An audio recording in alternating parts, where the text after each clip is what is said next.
Hello everyone, and welcome to this year's first episode of CTV Geeks. I'm Alex Prast, one of your hosts for the nerdiest show on campus. And my name is Lee Medley, and I'm your co-host this evening as Alex and I fill you in on all things geek. That's right, we'll update you on the most recent and groundbreaking new nerd news from around the world, from trailers to set leaks to fan merch and sneak peeks. And our fabulous cosplays from different eras may be a clue as to what we'll be talking about when we hone in on our local fan culture segment. And geekdom is not limited to movies, shows, and comic books. I'll be sharing with you the biggest updates in the esports at CSU, from the best plays of the week to upcoming events with the club itself. And finally, we'll wrap things up with some critical nerd input from the students at CSU on Geeks on the Street. One thing is for certain, we'll be with you until the end of the line tonight. Till the last line of the show, at least. All this and more, starting right now.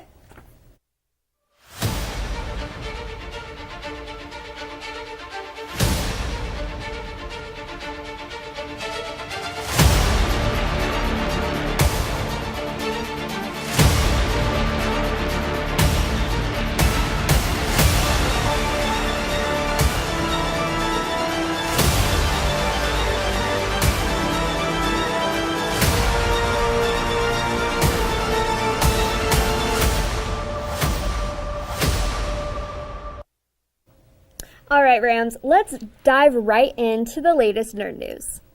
The online DC Comics convention, DC Fandom, will take place on October 16th this year. After the success of the first ever online DC Fandom in 2020, DC wants to continue the global accessibility to this annual event and keep Fandom 2021 online. You can watch the convention for free at dcfandom.com. Ryan Reynolds posted the trailer for his upcoming movie Red Notice to his YouTube channel on September 3rd. I cannot wait to see him kick some butt with The Rock and Gal Gadot. Here's a clip from the trailer. Looking for something specific or just browsing? You're under arrest. Oh my God. Read the room.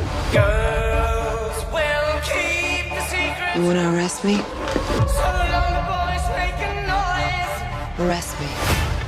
I just want the egg. Yeah.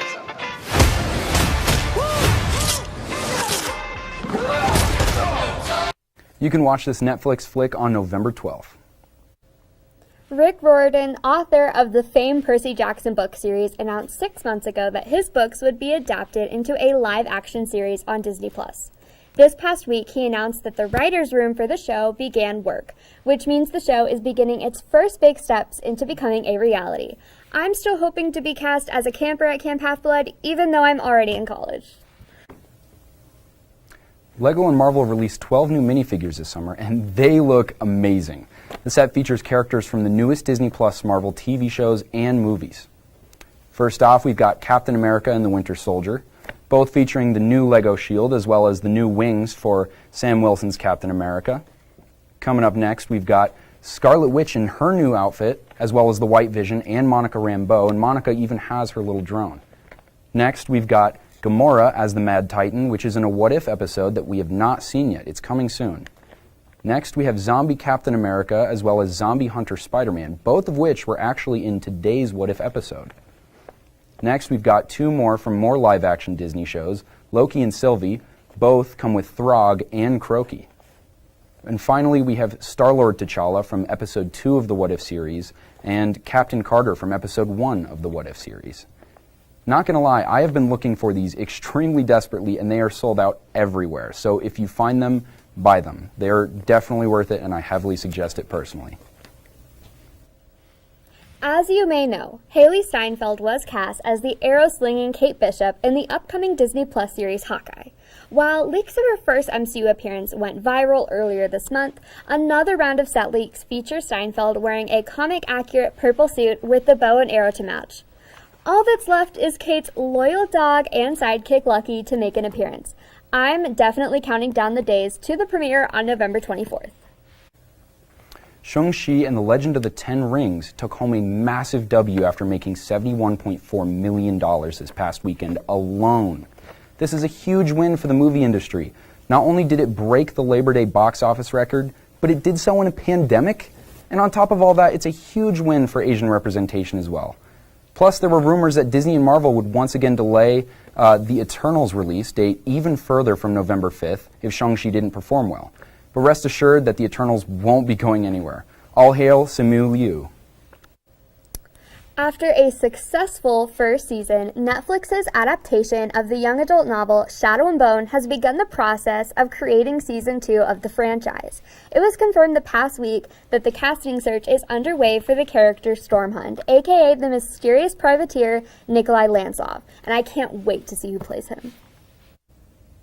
On September 5th, Jason Momoa gave us his first look at his Arthur Curry's new armor in the next Aquaman film, Aquaman and the Lost Kingdom. And it looks absolutely sick. The director stated that they were inspired by the 80s comic book Aquaman suit that is multiple shades of blue. The film will possibly involve Aquaman discovering that there are more kingdoms out there, more than just Atlantis, and we might see Namor. I'm hoping for that. We'll find out once the film release is over a year from now in December 2022. The 6th and final season of Lucifer will premiere this Friday, September 10th on Netflix. And after a major cliffhanger in Season 5, I can't wait to see what the final 10 episodes will have in store. Fans anticipate the return of many past recurring characters, as well as an animated episode. I'm sure all, will break loose. The final No Time to Die trailer dropped August 31st, and we are absolutely hyped for the final James Bond installment after it's been delayed for nearly 18 months. The trailer included scenes from all of Daniel Craig's previous Bond films like Casino Royale, Quantum of Solace, Spectre, and Skyfall, which is pretty cool to see. The final installment of the Bond film saga premieres in theaters only on October 8th. And finally, the Avatar The Last Airbender role-playing game by Magpie Gaming has a release month, January 2022. I'm looking forward to the adventures my waterbending original character can go on with this crowd-funded game. On another note, the Spider-Man No Way Home trailer smashed the record for the most viewed movie trailer in 24 hours when it came out on August 23rd. The trailer brought in 355.5 million views across all platforms in its first full day. The previous record was 289 million views, set by Avengers Endgame in 2000. So Marvel's killing it. 2019. Reactions ran high, as you can see here. Doc Ock! Doc Ock! Oh! Melina! Whoa!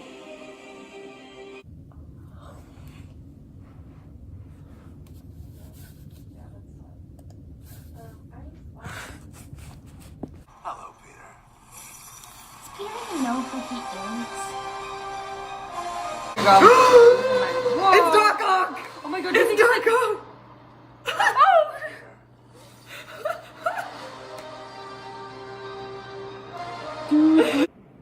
Alfred Molina is Doc Ock. Oh my gosh. I don't know. It feels like they're doing a lot. And I don't know if it'll all work. Do you think Tobey Maguire and Andrew Garfield are going to be in it? I would lose my mind. Do you think they open up the multiverse and then there's Spider-Mans from all these different dimensions? Yes, and then that's when there has to be. Andrew Garfield keeps saying Isn't Miles no, supposed to be in there? And then it's also is it gonna be over after this? Is that their intention? I don't know. I don't pay attention to that stuff.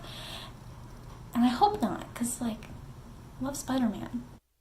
Biggest reveals were Doctor Strange's spell breaking the multiverse open, Green Goblin's laugh, an iconic pumpkin bomb, and Doc Ock's signature, "Hello, Peter." This will undoubtedly be the biggest Marvel movie since Endgame, and we here at CTV cannot wait for December 17th to get here. That's all the breaking nerd news we have for you, but stay tuned for more after the break. As Black Widow said in Avengers Endgame, see you in a minute. But we truly mean it. I am what hunger looks like in America. I am an 8-year-old girl who's not excited for the last day of school.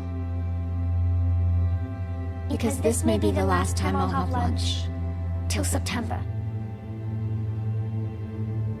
I am a single father of 2 Who works 3 part-time jobs. and that's still not enough to put food on the table. I am a 16-year-old boy who just got my first job to help feed my little sisters. I was created by artificial intelligence from faces of the 1 in 8 Americans who struggle with hunger. People you pass by every day but never knew they were hungry.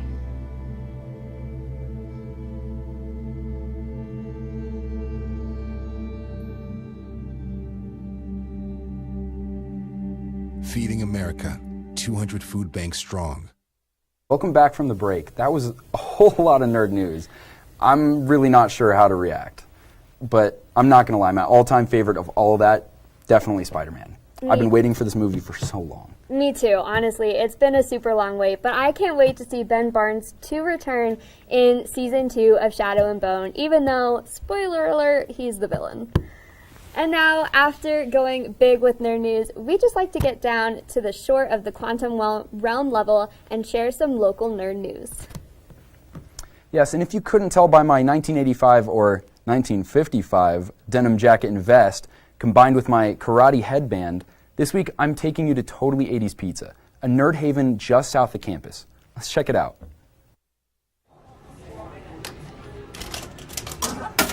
Do you ever wish you could go back to a simpler, brightly colored, and synthesizer-heavy era? Well, then I sure have the place for you. Totally 80s Pizza is a local restaurant that just so happens to double as a famous 80s museum. We try to keep all the memorabilia as clean as possible.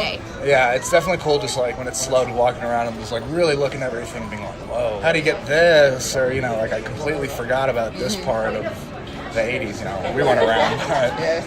This detailed walk through the 80s has so much you can think of, from cassette players, to frozen smugglers from another galaxy, to pesky New York ghosts. It's hard not to pick out a few favorites. Oh, I know mine. Okay, it's over by the Breakfast Club table. It is a picture of Freddy Krueger, and it's signed by Robert Englund. That is my all-time favorite. Everything in the store. It's the signed seagull from A Flock of Seagulls. The only seagull in the world that has been signed by A Flock of Seagulls lead singer or whatever. Just the fact that it has the hair makes it one of my favorites. A lot of these items are completely unique, one-of-a-kind memorabilia. Just standing in the room tends to bring up one question. How? The boss said that about half the pictures are, he sends them in to the people. So he, finds a mailing address, a P.O. box, sends them in with a note that says, hey, we think you're a really iconic 80s character. We'd love to have a signed picture of you in my restaurant, and they send it back for free. I think he buys some of the stuff online. I know some of the metal lunch cases, like the lunch tin, over by the arcade section. He bought a couple of those online. Various things. He gets some different channels. It's not always just signed pictures or music video props either. Sometimes the legends themselves come to Totally 80s. We just recently, before we moved here and shut down to move, we had, he was Sergeant Taggart from Beverly Hills Cop, came into our store to order a pizza to go. And I think it was Paul or it was Boss who recognized him.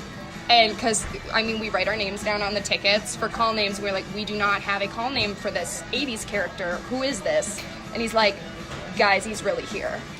Totally 80s Pizza was created when Alex and Laura Morgan wanted to bring the feelings of the 80s back in a fun way that could teach the younger generations about the unique time in pop culture history. And between the arcade machines, MTV playing the most radical beats, and the neon design of everything around, just being there feels like the 80s. Yeah, it's a totally different experience, you actually being inside the store as opposed to just ordering online, because yes, we do have really good pizza, but this is one of those places, we get people who travel from way out of state all the way to Colorado just so they can walk around for the day. Yeah. At Totally 80s, you don't need a time machine to go back. And in the best way possible, it's pretty heavy, Doc.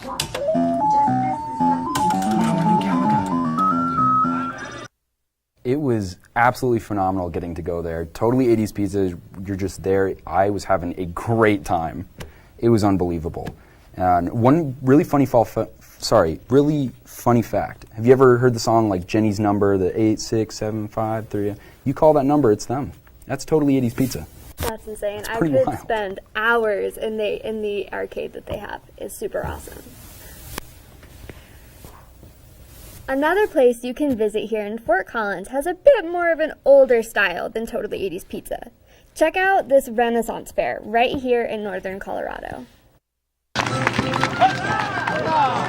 The Medieval Society of Ramskeep is a CSU club here on campus, where they do activities such as fencing, combat, archery, scroll making, and even brewing competitions. Joined the Medieval Society of Ramskeep way back in my freshman year. I was wandering around the plaza looking for a fencing group, and I saw this crew out here doing some fencing demos with each other, and I was like, well, that's exactly what I want to do, and I started showing up for meetings, and here we are 4 years later. So at Ramskeep, we do a lot of fencing, so we do actual fighter practice, and we have rapier, cut and thrust, and heavy fighting.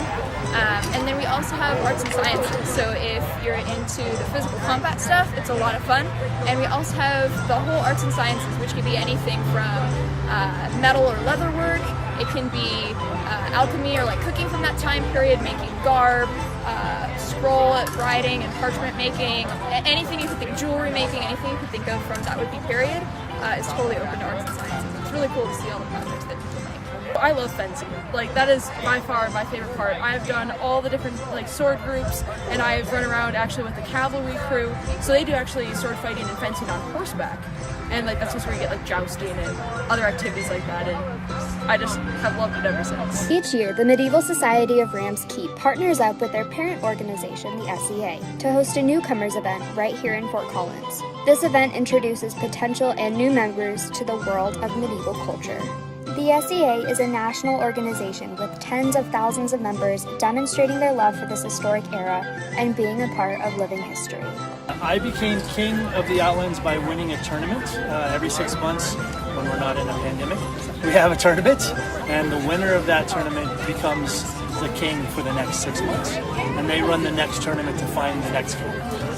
The SEA itself is why I'm really here. I've been doing this for 31 years. Really, a lot of the people, the lasting friendships that I've had in my life, I've forged in the society, and this is where my non-blood family is. Right? This is my chosen family, and where I choose to spend my free time. Everyone here is super supportive of each other, and they're always like looking out for you. We're like, I don't know, I just found some really good friends in this group, and people who really just take care of each other. And I don't know, I've never felt a support group like this, and they're just such cool people. Attending the newcomers event for the SEA was an incredible experience, but my favorite part had to be all of the cats on leashes. The cats on leashes were great. I think what caught my attention was the horseback archery that we didn't get to see but was talked about. That sounds pretty awesome to me. Well, that's another place I'll have to add to my list. Up next, I give you the lowdown on all things esports when we come back after this really quick break.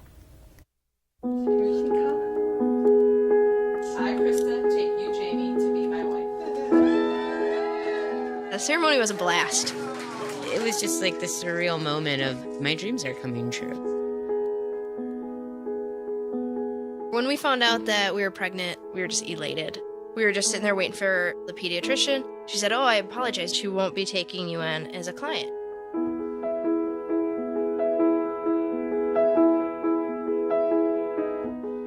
We are a lesbian couple, but she's just a baby. She's the one you're denying the service to.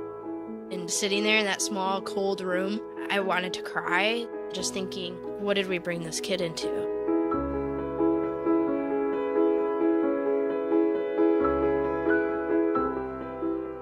We're simply asking to treat our family the same way that you would treat any family.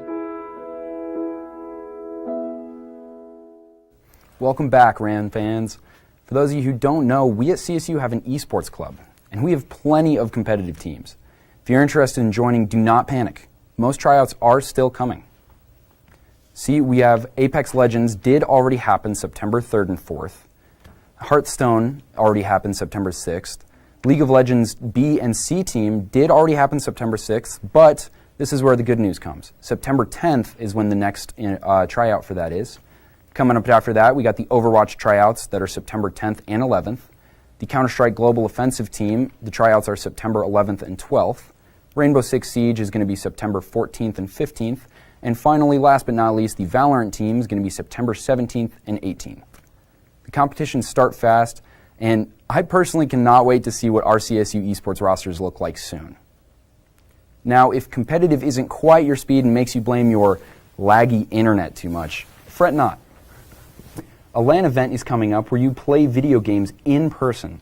On September 25th and 26th, 8 a.m. to 8 p.m., people will bring their own consoles and PCs to some popular games.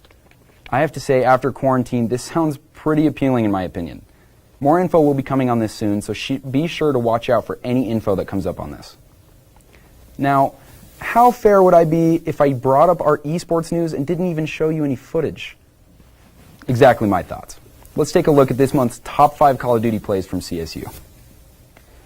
First up, we got Retro running down on Express. Looks for the first kill, almost has it, takes it, boom. Is looking for the push-up, takes out the trophy system, slides into the right, takes out 1, 2 more, up to 3. There's 1 left on search and destroy, takes the sniper shot right next to the head, sends the flash, sends the Semtex, boom, takes him for the 4th and the round win.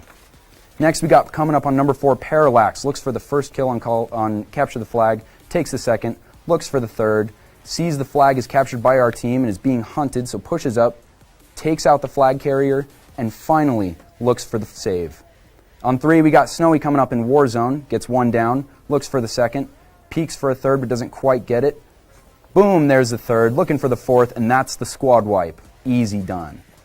Number 2, we're looking at Coog, another search and destroy match. And you see him pop right out of the ceiling, out of nowhere. I had to toss that in. He just like descended. Absolutely incredible. Thought it was funny. Had to toss it in there. Coog for the round win again. And at number 1, we have Snowy, right off the bat, tossing out of the helicopter in Warzone. Looks for the first down, tries to get the 2nd, can't quite get it. Takes him out and then swaps to his sniper, quick scopes the 3rd, takes the throwing knife, takes out the 2nd guy, and goes for the 3rd right around the corner for the final play. Absolutely incredible. Great time on that. Well done, guys. Well, Rams, that's all I have for you this month of esports. It may be a bit light this episode, but don't worry. Next month I'll bring you much more coverage as all these seasons start at CSU Esports. We'll be right back after this quick break. Hey, Bobo, do trees tell each other stories? I'm sorry. I'm afraid I don't know that. Hey, why don't we go find out? Listen. Do clouds take naps? I couldn't tell you. Dad, do stars visit their friends? Look!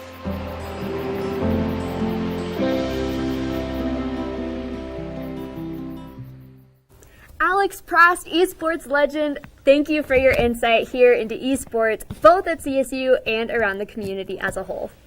Of course. And fan communities are an important part of nerd culture. In fact, about half of nerd culture seems to be debating your position on pop culture. Anywhere from which hero is the strongest to which movie sequel was the weakest.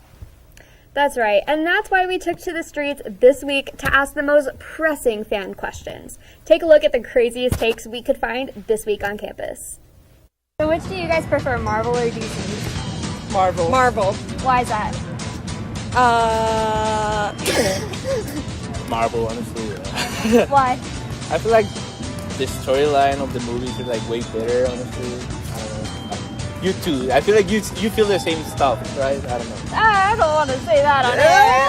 Okay. I'll talk about that later. Sure. Marvel. Why? You know, honestly, I think I've been exposed to Marvel more. I've seen all of the movies too, and I actually really enjoy them. Which is your favorite all-time superhero? Which is the best superhero in your opinion? Captain America. I really like Spider-Man, but that's like my superhero since I was a kid. Thanos? I really like Iron Man. He's my boy. But also Captain Marvel. Who do you think would win in a fight, Batman or Iron Man? Ooh, Iron Man. Batman. Iron Man all the way, yeah. I think honestly Iron Man. Just because Tony Stark's got nerves, he wouldn't die. He's too stubborn.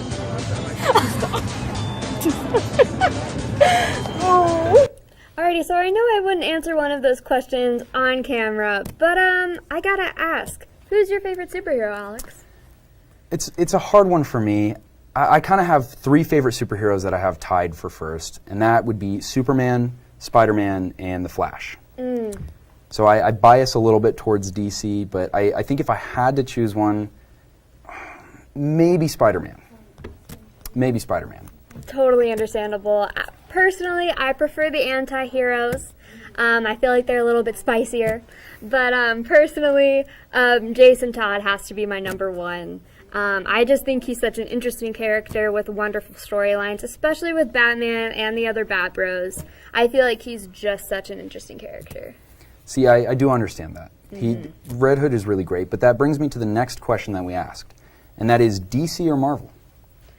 Alrighty, so I prefer Marvel movies, but DC Comics take the cake. I think I prefer the storylines a little bit more darker when I read, but I love what Marvel is doing with their franchise, especially how they set up characters. Like, for instance, I'm really excited to see how they're going to set up the Young Avengers in the future. We have Kate Bishop. They introduced the younger Captain America, Patriot. They're introducing a lot of really cool characters, and I really like how they're doing that.